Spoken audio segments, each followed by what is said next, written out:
Hai adik-adik, bagaimana kabar kalian hari ini? Semoga dalam keadaan baik-baik saja. Kali ini kita akan membahas materi struktur dan fungsi sel. Pasti kalian udah gak sabar lagi kan? Kita bahas yuk. Sebelum kita membahas materi ini, jangan lupa tekan tombol like, subscribe, dan share ya. Pada video sebelumnya kita telah membahas bagian luar sel. Pada video kali ini kita akan membahas bagian dalam sel yang terdiri dari protoplasma.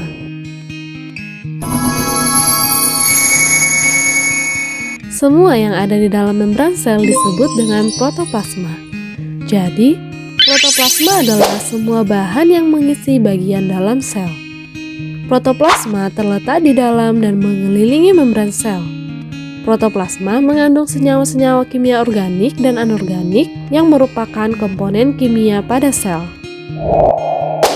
Selain komponen kimia, protoplasma juga terdiri dari 3 bagian utama, yaitu nukleus, sitoplasma, dan sitoskeleton. Pertama, kita akan membahas nukleus atau yang sering disebut dengan inti sel.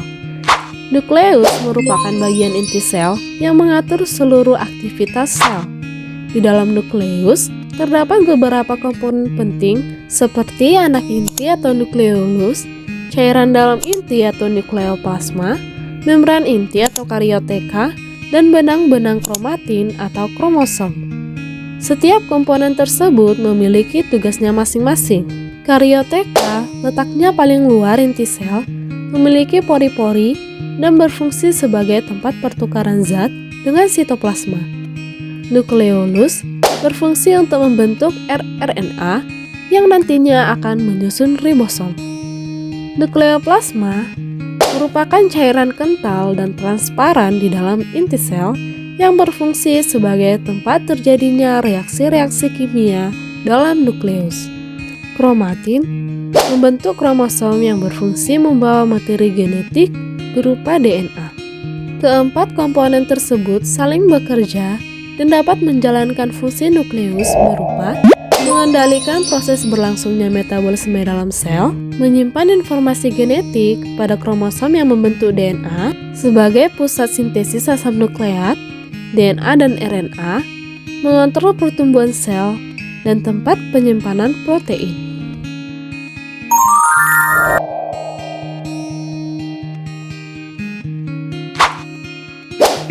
Sitoplasma merupakan cairan dalam sel yang letaknya di antara nukleus dan membran plasma. Sitoplasma tersusun dari 2 komponen, yaitu sitosol dan organel-organel sel. Sitosol merupakan bagian cair dari sitoplasma yang mengelilingi organel. Terdapat 70-90% air yang di dalamnya terdapat zat-zat terlarut berupa protein, lipid, dan zat sisa, misalnya karbon dioksida. Fungsi sitoplasma adalah sebagai tempat berlangsungnya reaksi kimia, menyimpan berbagai jenis zat kimia yang digunakan untuk proses metabolisme sel, pelarut untuk semua protein dan senyawa dalam sel, serta perantara transfer bahan dari luar sel ke organel atau inti sel. Selanjutnya, sitoskeleton. Sitoskeleton merupakan bagian yang menjadi pembentuk sel. Sitoskeleton adalah rangka sel yang berbentuk benang-benang halus atau filamen-filamen protein dan menyebar di sitosol.